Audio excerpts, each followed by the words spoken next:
ऊसाच्या रोपं तयार करण्यामध्ये एक नवीन तंत्रज्ञान आता विकसित झालेलं आहे. ते डॉक्टर बालकृष्ण जमदग्नी या शास्त्रज्ञांनी विकसित केलेलं आहे आणि ते तंत्रज्ञान म्हणजे सुपर केन नर्सरी टेक्निक. तर माझ्या हातामध्ये या सुपर केन नर्सरी टेक्निकनं रोपं तयार करण्याची तयारी सुरू आहे.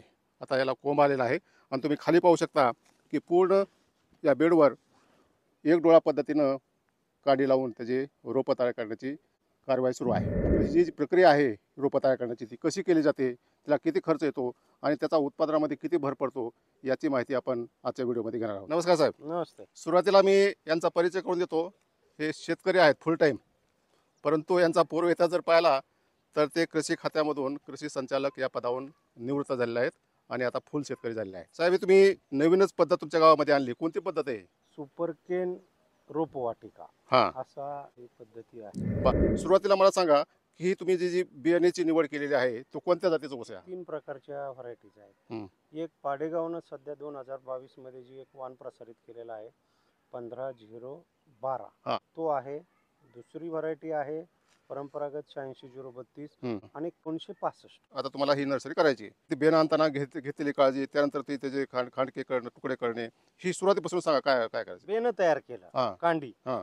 ती मुळाकडची बाजू 3 इंच हां. आणि वाड्याकडची बाजू 1.5 इंच हां. असे त्याचे तुकडे ऊस केले. तोडताना एक डोळ्याचं टिप तुम्ही हे केलेलं टिप रोप पाडलेले, हां. तर साधारणतः शास्त्र काय सांगतं की ह्या डोळ्याच्या खाली 3 भाग असावेत आणि डोळ्याच्या वर एक भाग असावा, असंच ना? आता हे पहा तुम्ही, आता हे पहा, हा मुळाकडचा भाग आहे, हां. हा वाड्याकडचा भाग आहे, हा मोठा आहे आणि हा लहान हां. आहे. याच्या खाली 3 बोट हां. म्हणजे हां. साधारण 2.5 इंच हां. आणि वरती 2 बोट म्हणजे 1.5 ते 2 इंच. हां. म्हणजे खालचा भाग जास्त असावा, हां. कारण याला अन्न खालून मिळतं. हां. तोडताना हा, ही काळजी महत्वाची. ही काळजी आणि दुसरी एक ह्याच्यामध्ये आहे की बऱ्याचशा ह्याच्यामध्ये जे खाली ऊसाला फुटलेले असतात ते घ्यायचं नाही. वाड्याकडले काही डोळे असतात तर हा ते थोडेसे 2 डोळे खालचे आणि 2 डोळे वरचे सोडून केलं सोडून तर सोडून केलं तर मग त्याला फुटवा लवकर होत नाही. लवकर होत नाही, होत नाही. लवकर तो फुट होत नाही. हे तुकडे कांद्याची जी गुणी असती, हा. प्लास्टिकची हा. कांद्याची हा. याच्यामध्ये भरले आणि डॉक्टर जगदनमीनं जे सांगितलेलं आहे हा. की 24 तास याला चुन्याच्या निवडीमध्ये तुम्हाला भिजवायचं आहे. बर. तर या गोण्यामध्ये भरून ते त्या कुंडामध्ये, जलकुंड म्हटलेलं आहे, जलकुंडामध्ये 24 तास ठेवले. हा. त्याच्यामध्ये एक बुरशीनाशक आणि एक सीड ट्रीटमेंटसाठी वापरलं जाणारं कीटकनाशक, हा. याची 24 तास ट्रीटमेंट त्याला दिली. त्याला खाली उन्नी लागू नये म्हणून एक औषध त्याच्यामध्ये वापरलं. 10 किलो चुना एक 4 तासापर्यंत एका ड्रम मध्ये टाकायचा, त्याला उकळी येते. हा. त्याच्यानंतर तो चुना शांत कोणता? होऊ चुना द्यायचा. कोणता? चुना मी पुण्यावरून आणला. तो चुना क्विक लाईम म्हणून आहे. म्हणजे आपण आपला खाण्याचा जो चुना हा, आहे तो हा. चुना म्हणजे हा. रंगवायचा नाही. नाही हा. खाण्याचा. जे म्हणजे डॉक्टर काय म्हणतात की साधारणतः एकरी 7 किलो चुना बस होतो. 7 किलो चुना बस होतो. हम्म. हे सांगितलेलं आहे 1,500 लिटर पाणी. हा. पण आता 1,500 लिटर पाणी काय कोणी मोजू शकत हा. नाही, हा. किंवा कुंडाचा साईजही मोजू शकत हा. नाही. हा. म्हणून त्याला थोडी हायर साईडला दिली. हा. 10 किलो चुना एक 4 तासापर्यंत ड्रम मध्ये ठेवला. हा. तो शांत झाला हा. की वरचं जे आलेले आहे ते निवळी. त्या निवळी कुंडामध्ये टाकली. हा. त्याच्यामध्ये दोन्ही केमिकल इन्सेक्टिसाइड हा. आणि बुरशीनाशक एक टाकलं हा. आणि त्याच्यामध्ये गोण्यात भरलेले टिपरे टाकले. हळूहळू सोडले त्यात. हा एक एक गुणी त्याच्यामध्ये टाकली. हा. अशा साधारण 30-40 गोण्या त्याच्यामध्ये आज दुपारी टाकल्या. हा. उद्या लागवड होईपर्यंतच्या 24 तासात. हा. आणि मग त्या काढून त्याच्यावर आथरल्या. फुलाच्या निवडीमध्ये टाकण्याचं शास्त्र असं आहे की ते पेशीमध्ये जाऊन बसतं, शोषलं जातं. त्यामुळे काय होतं की वेगवेगळ्या प्रकारचे एन्झाईम्स म्हणजे विकर तयार होतात की ते वाढीला किंवा त्याला डोळा फुटण्यामध्ये फुटण्याला मदत करतात. आणि त्या कॅल्शियममध्ये घुसल्यामुळं ते जमिनीमध्ये जे अपायकारक कॅडमियम असेल किंवा अनेक प्रकारचे की जे पिकाला लागत नाहीत परंतु ते नुकसान करू शकतात, ते त्याच्यामध्ये येऊ शकत नाही, ते रोखतात त्याच्यामुळे आणि तुमचा फुटवा लवकर निघतो. त्यासाठी चुन्याच्या निवडीमध्ये 24 तास कमीत कमी ठेवणं हे फार गरजेचं आहे. युरियाच्या ज्या काही आपल्या गोण्यात आपण फेकून देतो शेतातून, हा. खत मारल्यावर आता परत सुद्धा घरी घेऊन येत नाही. हा. त्या गोण्या जमिनीवर आथरल्या. आपण गव्हाला जसे सारे काढतो तसे सारे काढले. गोणी उभी फाडली, म्हणजे उभी गोणी आहे ती 3 फूट. एल टाईप फाडायची. एल नाही, हा. उभी गोणी मधून फाडली, खालून फाडली हा. की ती होती डबल 4x6. डबलच होते ती. डबल होते. हा. म्हणजे 2 फुटाची 4 फूट होते हा. आणि 3 फूट. हा. 3 फूट तिचे हा. 3x4 होते. हा. आणि या गोणीवर साधारण 180 200 ते 200 टिपरे बसतात. मग ही गोणी जमिनीवर ते ऊसाचे आपण जसे सारे केले ते साऱ्यात ठेवली, हा. त्याच्यावर 2 इंचाचा मातीचा थर दिला, म्हणजे दोन बोट समजा. 2 बोट हा. त्याच्यावर ती टिपरे ती ठेवली, मातीची माहिती तुमच्या शेतातलीच. तिथलीच माती, पुढची माती मागच्या गोणीवर टाकायची, पुन्हा तिथं खड्डा होतो ती पुन्हा मागे टाकायची हा.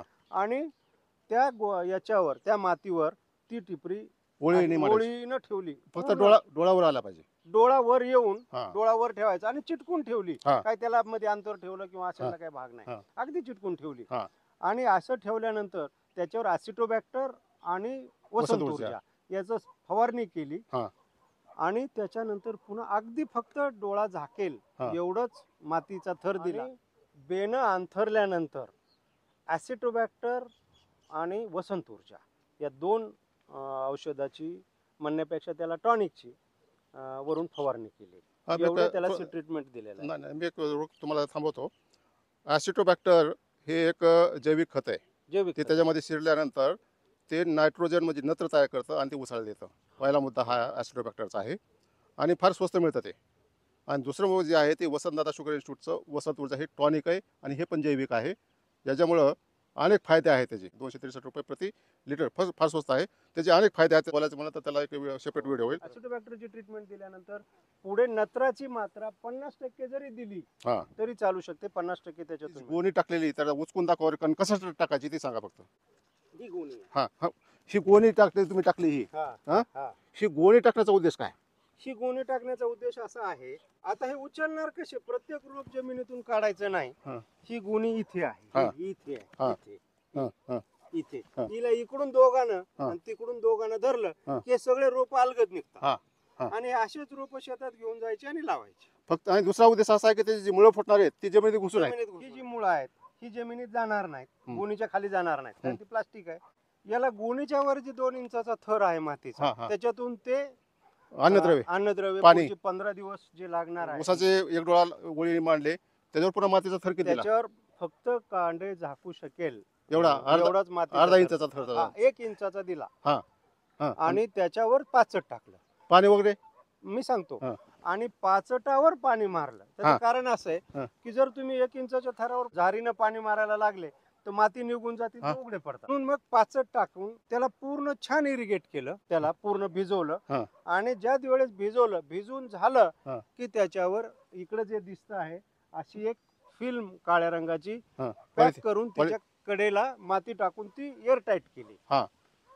हा. हा. आणि हे एअर टाईट केले. हे साधारण 21 तारखेला ही फिल्म टाकलेली होती. हा. आणि आज 30 तारीख आहे. 30 डिसेंबर 2024. हा, 21 डिसेंबरला संध्याकाळी ही फिल्म टाकली. हा. आणि आज याला 29 तारखेला हा. ही काढली, म्हणजे साधारण 8 दिवसामध्ये काढली. हा. तर हे 8 दिवसाची ही वाढ हा. अशी आहे. आता पुन्हा फिल्ममुळे पाणी- उष्णता वाढते. फिल्म मिळवल्यानंतर 2 गोष्टी आहेत. एक तर ह्युमिड क्लायमेट तयार होतं. हा, आर्द्रता दुसरी वाढते. गोष्ट, जे पाणी आपण आत दिलेलं आहे त्याची वाफ होते, पुन्हा थंड झालं की पुन्हा पाणी त्याला बसतं. हा. आणि उष्णतेमुळं, लवकर पुढचं. ह्युमिडिटीमुळं हा डोळा आठवडाभरात या स्टेजला आहे. याला जे बेनं वापरलेलं आहे हे बेनं 10 महिन्याच्या पेक्षा जास्त वयाचं नाहीये. हं. जो ऊस आम्ही आणलेला होता हं.